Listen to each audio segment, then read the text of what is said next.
Y'all, it's your girl Sonia, and welcome back to She Say Sports. Today I have with me author of Excuse Proof Leadership, a Get It Done system for building a high-performing team, Ms. Tracie L James. Hey, Tracie, how are you today? I am doing wonderful. How are you today, Sonia? I am doing well. Thank you so much for joining me today, especially to talk about this very important subject. Thank you so much for the invitation. You know me. There are a lot of things I'm passionate about, and this topic is definitely one thing that I am very passionate about. Yes, you are. And I was like, she's the perfect person to bring on. But before we get into why you're here, tell the listeners a little bit about yourself. Well, I am Tracie L James, and I am a Mississippi girl. That's right, born and raised in Jackson, Mississippi. Very proud Mississippi girl, and I currently reside in Houston, Texas. I am currently working as a business growth strategist, helping entrepreneurs grow their businesses. I focus specifically on early stage businesses and help them grow into mid-market businesses. Awesome. And also an author. Yes. Actually, in the process, actually sitting next to me right now is my huge Post-it note with all my little ideas for the next book that my business partner and I are actually working on for release probably first quarter of next year. That's awesome. That is great, Tracie. Very proud of you. So, we'll be looking forward to that one, and keep me posted. So I'll be there for the book signing. I'm sorry. Absolutely. I'm looking forward to it. Okay. Well, Tracie, as you know, in 25 days, we will be electing a president for our country, and this election has not come without chaos and lots of drama. The first presidential debate last week was a disaster and an embarrassment to our country. A couple of days later, Trump announced via Twitter that he and First Lady both tested positive for COVID-19. I don't know what can happen in the next 25 days, but whatever happens, it wouldn't be too surprising due to all the surprises and blows 2020 has dealt us individually and as well as a country, because it's just been absolutely bananas. So this year. But Tracie, I know most people at this point have pretty much made up their mind about who they're voting for, or even if they're voting. For the ones that are not voting and how can they be convinced how critical this election is? Honestly, if you really go back and take a look at how this race ended up, this president did not win the popular vote. It was the Electoral College, right, which is one of the reasons that makes every single vote that much more important. The more states your candidate wins, higher their chance of winning not only the popular vote, but the electoral vote. And so, because it comes down to political strategy in respect to which states they focus on when they're out campaigning. So as a voter, it is important to get out and vote. Even though you may not feel like your one vote counts, it does. It counts along with everybody else's vote combined. No, you can't do it by yourself. You have to be a part of the collective. That's true. And, what's amazing to me, it seems like I've heard people say my one vote won't make a difference. But that election was so close in 2016, it absolutely would have made a difference. All those people who felt like it wouldn't have made a difference. And it's very important. And I just want to know, what could still be keeping non-voters in this sea of no decision? I mean, look what's going on around us. Unfortunately, sometimes people just get caught up in where they are, and they can't see past where they are. If they feel like they've never had any progress regardless of who's been in office, they lose hope. And in reality, this is when you really need to press harder. This is when you really need to become more engaged. The truth of the matter is, groups who come together collectively have power. We've seen it happen. The reason that initiatives get power is because of the groups of people that come together to challenge the issues that we're being faced with. When you look back at, say, the civil rights movement, and you think about they had all of the laws that had been on the books for decades, no, for centuries,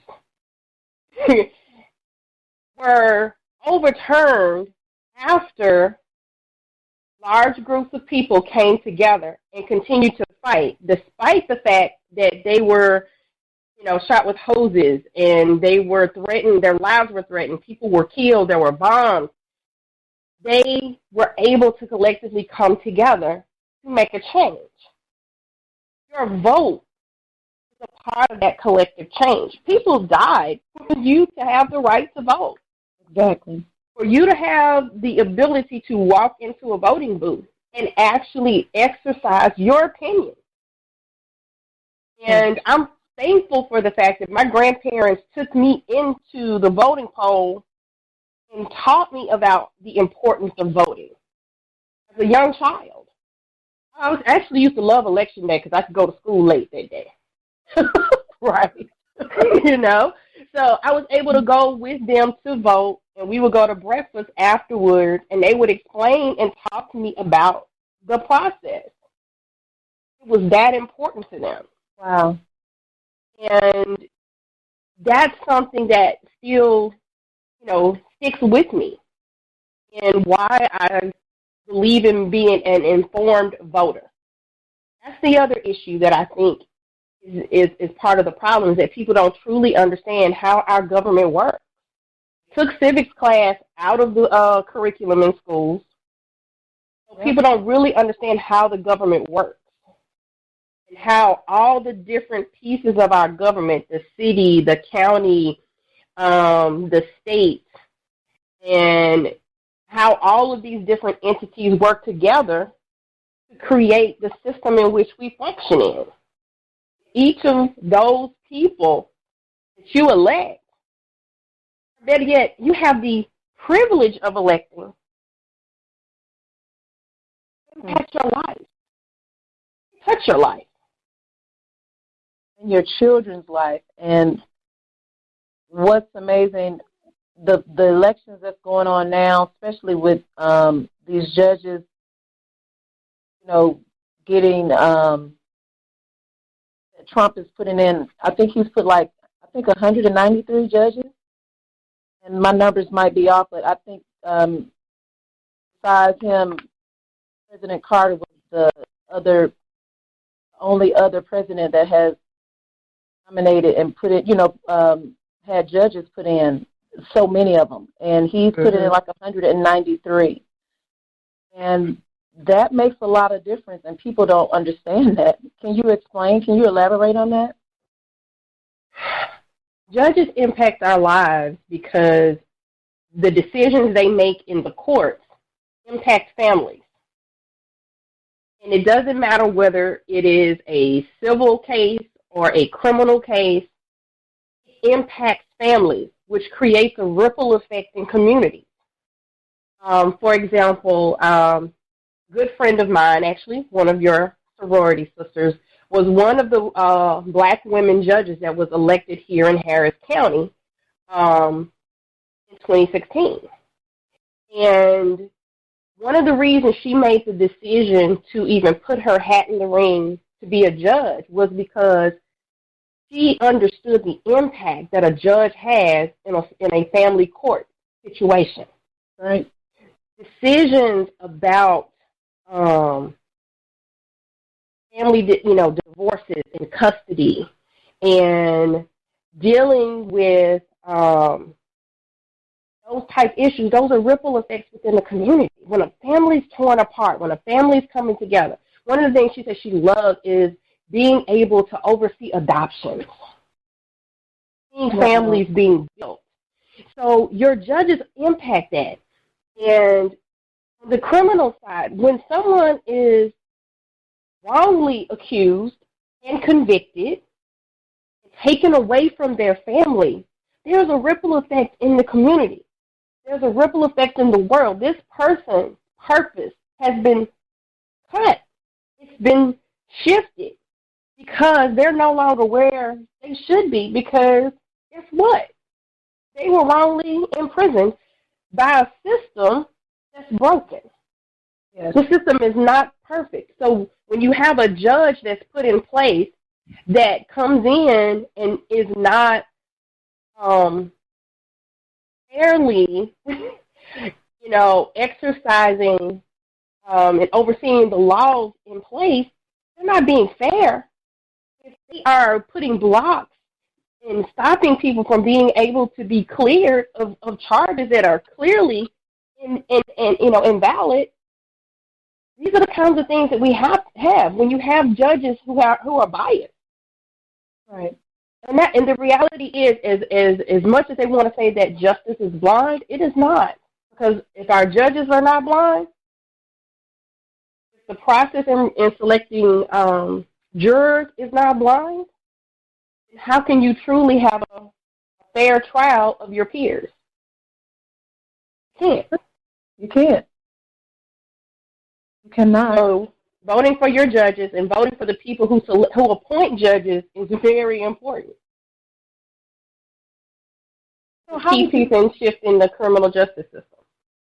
Exactly. And that's one thing you hear, we see it posted on social media so much about how certain communities are locked up more than others. But when we don't vote and put certain people in place, and when we don't go to jury duty, all of that makes a difference. And, so we play a part as well in our own communities. It's not, like you say, the system is not blind, it's no justice, not all the time. A lot of the times it's because of who's in office, because we didn't vote, and, playing your own part, voting and, like I said, jury duty. So you're absolutely right. You're 100% correct. So how do you convince a non-voter that their vote counts? What can you say to someone who just was like adamant? It's not gonna matter. What can you do? The only thing you really can do is educate. That's all you can do. You can give them the information, and it's up to them what they do with it, how they process it. It goes back to that old adage: you can lead a horse to water, but you can't make them drink. That's right. So you can give them everything that they need. And this was something that, I've realized is that I used to get really frustrated with people. And you know me well enough to know that when I get on my soapbox, I can get really passionate about trying to get you to see my point of view. Right. And I realized that it was not helping that person really see my perspective. It actually caused them to dig their heels in further. So I've learned now, I'm going to give you the information I feel you need. Take it, process it. You got questions, you got concerns, let's continue the conversation.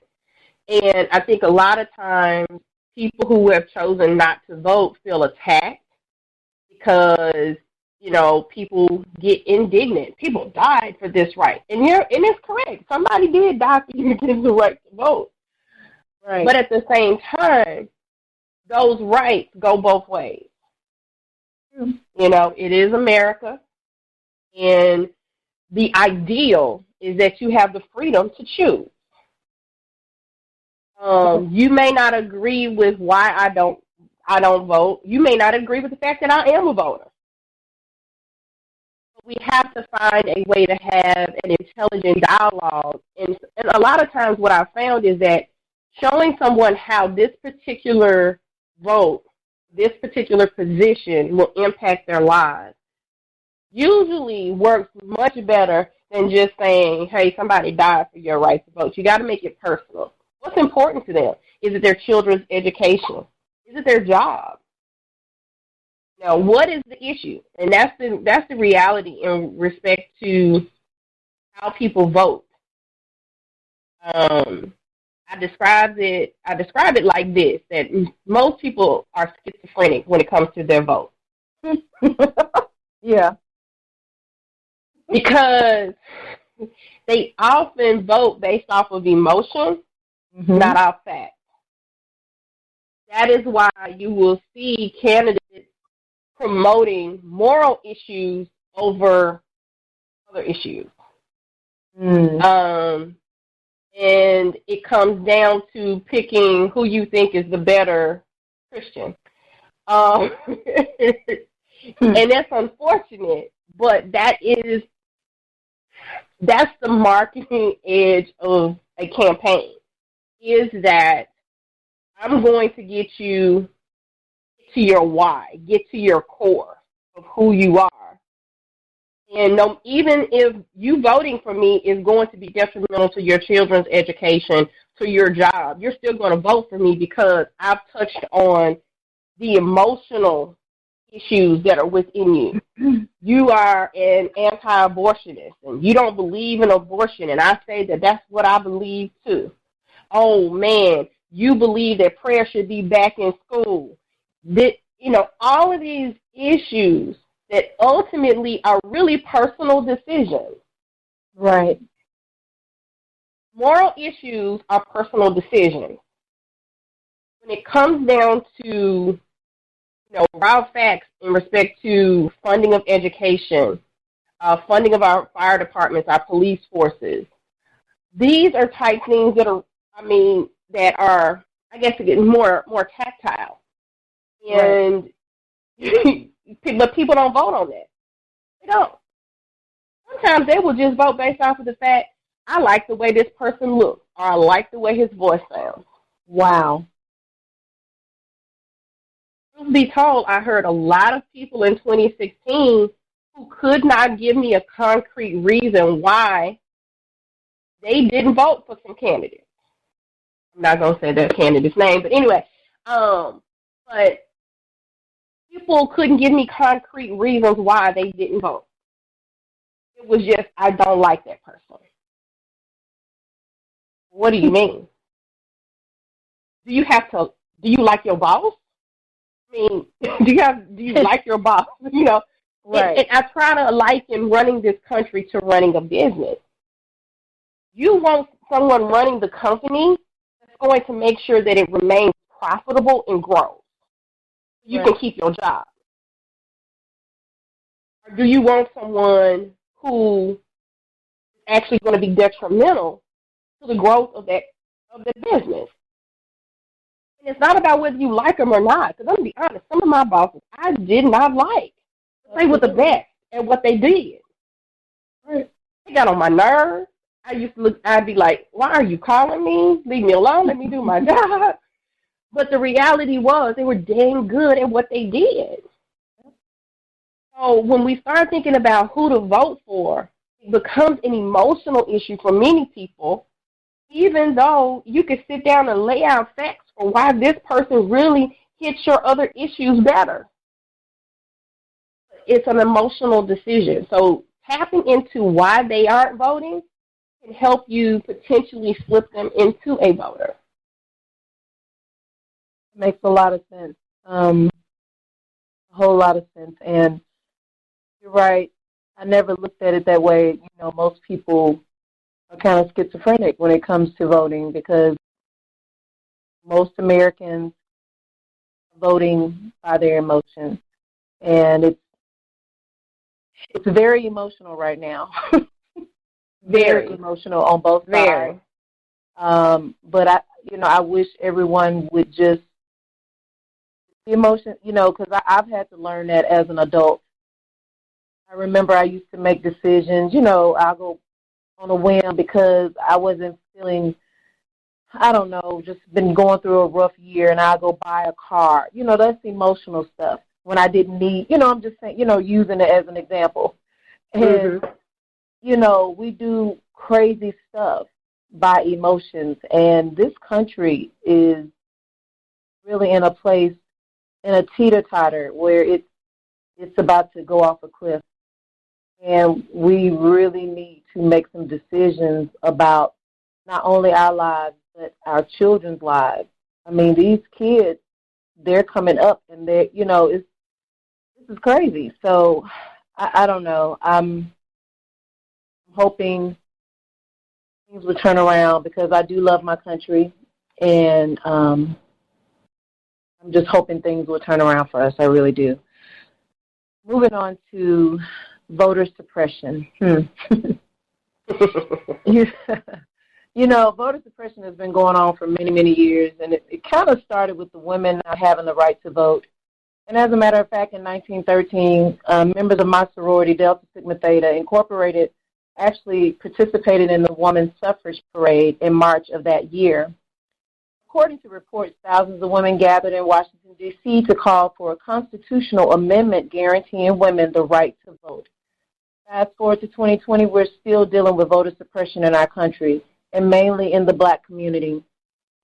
Why would one party try to make it hard for our country, for one community to vote? It's about power. It's about control. That's really what it comes right down to. We have a real conversation today. Yes, please. Okay, let's have a real conversation about America. America was founded on ideals that they have never lived up to. This was supposed to be a country created for religious freedom, when in reality there was a lot of persecution of Jews, there was persecution of the Native Americans. The truth of the matter is this country was stolen from the Native Americans. Yeah. There were people already here in this country when people started coming over. People started claiming land. This is not your land. Christopher Columbus. I'm sorry. Go ahead. Yeah. So when you really begin to look at this country and you think about the ideals that people stand on in respect to the Declaration of Independence, this is the reality. We have a situation where it said that all men were created equal. That's not how this country was functioning at the time that document was written, because my ancestors, property, not even considered human. So when it comes down to voter suppression, you start thinking about the fact that women didn't have the right to vote. Truth of the matter was, white women didn't have the right to vote. Right. Blacks, that was it. Yeah, blacks were given the right to vote per se when slavery ended. Okay? Then they came up with all these laws and these hoops for them to jump through in order for them to be able to vote. Something as simple as there were reading tests. There were tests. I remember my grandmother telling me about there was one in one county in Mississippi where it was like a jar with like gumballs in it. You had to guess how many gumballs were in the jar to be able to vote. It was craziness. Craziness. So voter suppression is nothing new. Nothing new at all. And the truth of the matter is that after Obama was elected, his first term, white establishment was shocked. We're just shocked. We never thought it would happen. But it did. We never thought it would happen. Hello, we didn't.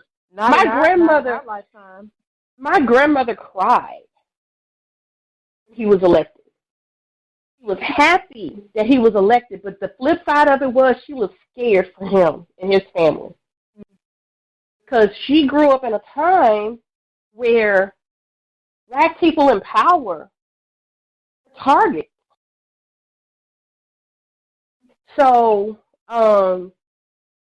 when you begin to think about why voter ID laws started to be put on the books during his second run for office, why was that? oh, because minorities came out and young people came out in droves and voted, even though they keep touting cases of dead people voting, it was less than 0.5% cases of these types of things happening. And oftentimes, after investigation, they find out the person did die before the actual election day, but at the time their ballot was filled out, they were alive. You know?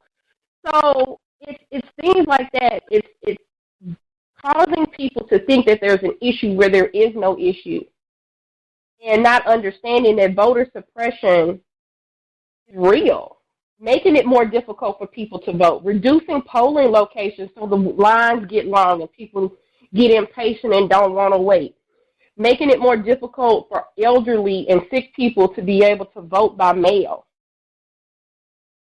Why should voting be more difficult? How about this? We are in the middle of a pandemic right now. We have shifted and adjusted everything to being online. Why can't we vote online? Oh, that'll never. You know, but this is the thing. You have electronic voting machines that people can actually tap into remotely by internet. Mm-hmm. What's the difference in that and me voting from my home through a secure site? It would make more sense.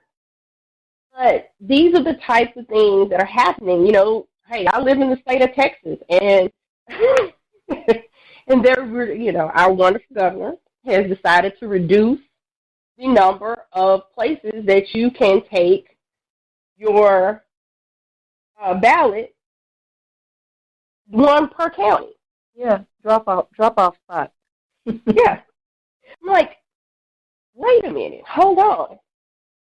These are huge. They're, like in Houston, I know people who don't have cars because we have a good public transportation system. They go everywhere on the bus. You're telling me somebody who lives in the county doesn't ever come into the downtown Houston. They got to figure out, they got to get from the county, the rural section of Harris County, into downtown Harris County to turn in their ballot, making it more difficult for you to vote. And who's impacted? Poor, undereducated, and they lack access to most things. Those are the people who are going to be impacted by that. I have no problem. I've got a car. I have the finances. I have the ability and the time to be able to go and drop off my ballot. I have to drop off my mother's ballot. She's over 65. She has a disability, so she qualifies to be able to vote by mail. I don't want to put her ballot in the mailbox. When her ballot comes and she fills it out, I'm taking it downtown. So okay, so you don't feel that mail-in voting is safe? My concern about the mail-in voting is more about the fact that the U.S. Postal Service is talking about pushing for people to turn their ballots in early because they're concerned.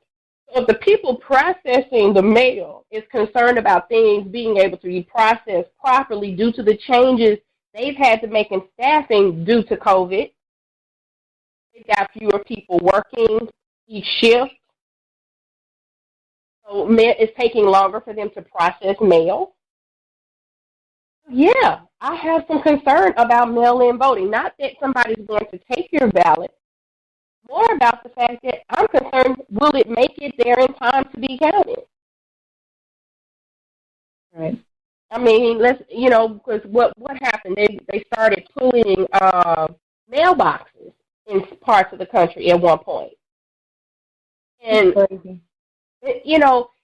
making it more difficult for people to be able to put mail in a mailbox.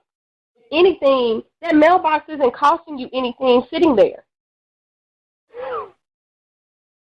along the male person's route, it can still pick up. I mean, so there's not a rationale there for reducing the number of mailboxes. So it's obvious it's suppression. Absolutely. And, you mentioned early voting. I lived in Texas for 9 years, and that was one thing that I loved. I can vote early because, of course, Dallas as well as Houston are big cities, and the lines can get very, very long. So I would take advantage of early voting all times. Are you seeing a lot of people voting early this election versus others? Yeah, I'm seeing a lot of people, going and voting early, and I think that's really important. If you have the ability to be able to do your vote early, do it early. If you choose, because I know I also have a lot of friends who have just said, no, I'm voting on that day. Literally they decided they're going to take off from work, and they're going to go, and they're going to stand in line however long it takes. And if you have that kind of commitment and that flexibility and that ability to be able to do that, then more power to you. But if you know you're not going to be able to do that, make plans, call your voting precinct, the early voting precincts, get the guidelines that they're operating under right now for COVID, get your mask on, and go down. Take you some snacks, comfortable shoes, and go and get your vote done. Yeah, be prepared because you don't know what you're going to walk into. Make sure you've got all the documentation that you know you need to be able to vote. And it's unfortunate that you have to do things like that.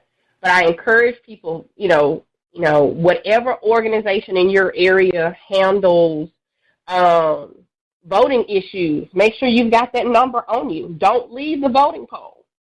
I've worked the polls. I've worked the polls as a worker.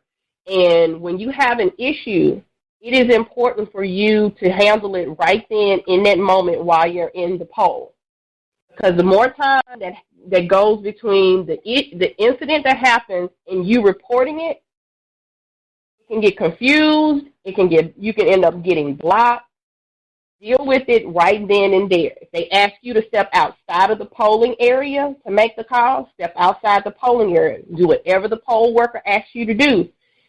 Step outside the polling area, but do not leave your polling location. Stay there and make the phone call.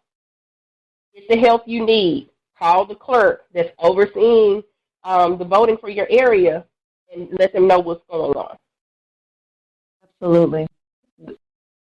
That's great information because some people, I've heard of people leaving with something happening and they're not sure if their vote was counted or not or, whatever. I mean, make sure you, like she said, if they tell you to step out, make the call to the clerk so you can get everything straight and make sure that your vote counts.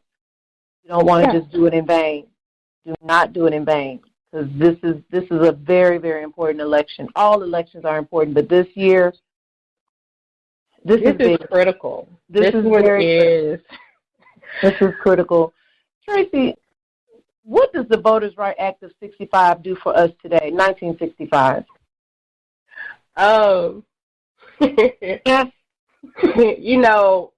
Unfortunately, there are new things on the books that are chipping away at the Voting Rights Act of 65. Voter ID, for example,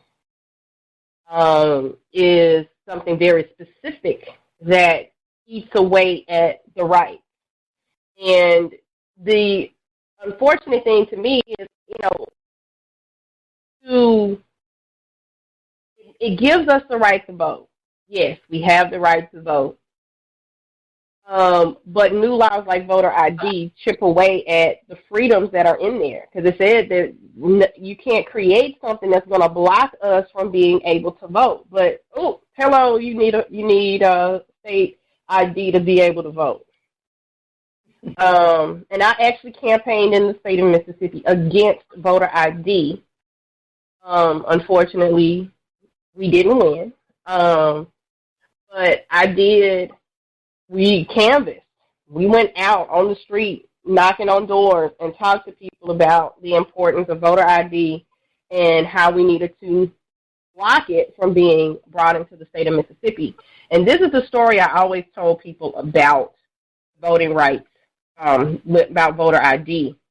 My grandmother was elated to be able to vote after getting the right to vote in 1965. And in the midst of all the intimidation and everything else that came along with trying to vote after that law was passed, it still was very important to her. Under new voter ID laws, my grandmother wouldn't have been able to get a state ID if she didn't already have it. Wow. Because one of the requirements to get an ID now, due to new Homeland Security regulations, she has to have a birth certificate. My grandmother was born on a farm by midwives. Her birth record was the family Bible, which was traditional at that time for Black people. There were no documents. She didn't have a birth certificate. Mm-hmm. So something as simple as that, you can block someone because they don't have a particular piece of documentation. With all of this being said, them trying to suppress our votes as well as our voice, why can't the non-voters that are Black see how afraid they are of us if we all voted as a community? And it's a rhetorical question, but you're welcome to answer it if you would like. But why can't they see that? Sometimes the rhetoric is so strong, you buy into it. You believe what they say, that we can't ever come together. We can't ever agree. We actually can, and that's where our power is. Yes. And if we get past ourselves, the reality is if any group that can't come together, it's because the people as a part of the group are so focused on what they want as individuals, they can't see the benefit of being a part of the group. Ultimately seeing that everyone's going to be able to accomplish the things they want if we come together as a group. I've been on committees. I have worked with organizations that have imploded from the inside out because people were, well, what about what I need? Well, what about what I need? Hold on. We gotta get the power first. Right. One of the dangers of not seeing your power, the collective power we have, is that we keep looking for one person to make the change for us. People assumed that when President Obama was elected, that every structure in this country that had ever been created to hold Black people back was going to be erased. He was seen as a savior. The reality is this. He wasn't just elected by Black America. Right? He had to govern the entire country. And the expectation that one man can dismantle a system that was created over 400 years ago. You don't dismantle a system like that in 4 years or 8 years. It's not possible. So we have to come together to dismantle that system. And until we do, nobody else is going to do it for us. We have to dismantle the system by gaining the power.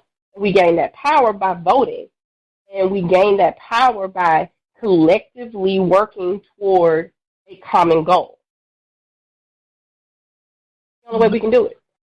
It's the only way. I totally agree. And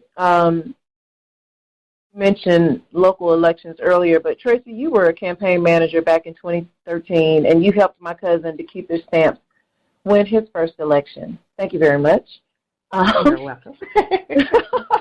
Most people do not vote in local elections, so please explain to listeners how important local elections are. Local elections protect you from bad government in other parts of the country. Ultimately, your municipal, your county government impacts you more personally because they determine your property taxes. They determine how much it's going to cost for you to put a tag on your car. They impact your children's school. They impact your roads. What types of businesses can come into your community. All of these things that impact your day-to-day life are controlled by your local elections. So making sure that you vote for your city government, your county government, your state government can protect you if someone is in office at the presidential or Congress level because of states' rights. One thing you got to understand, federal government is overarching, and there are things that they can just push down, but then there are also things that are considered in opposition to states' rights. And so the state can either go along with what the federal government says, or they can choose to have to write their own laws. So your state government can protect you. When you just choose to only vote in a presidential year, which I know a bunch of folks that do, you are unable to impact your local decisions, your local judges, your municipal judges. People sitting there saying, well, I don't understand, this person has been let out and they never been to jail and they done broken so many houses. Well, guess what? You vote for the judge that let them out. Or rather, you didn't vote for that judge that got arrested. So as a result of your inaction, it's still a decision. Choosing not to vote is still a decision. That's what I can't get people to understand. Well, I can't. It's like choosing between the best of two evils. It's a choice. When you choose not to vote, it's still a choice. It happens to you instead of you choosing to be a part of the process. I don't always choose the candidate that wins, but I still have a sense of accomplishment by walking into that voting booth and voting every single time. So, are local elections more important than presidential elections?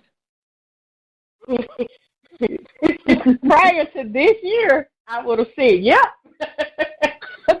But when you're in a situation where our influence around the world is being impacted, it becomes even more important because we are not a separate country. We interact with the world. And right now, we need someone who can come in and rebuild bridges that have been torn down. Some of them were burned, but literally, you got to have somebody that can come in and rebuild. Because assuming that we can function without any other part of the world is short-sighted and dangerous. Okay? Prior to 9/11, there had not been any type of attack in this country since Pearl Harbor. Right now, because of the way things are happening in this country, that is a concern of mine. Yes.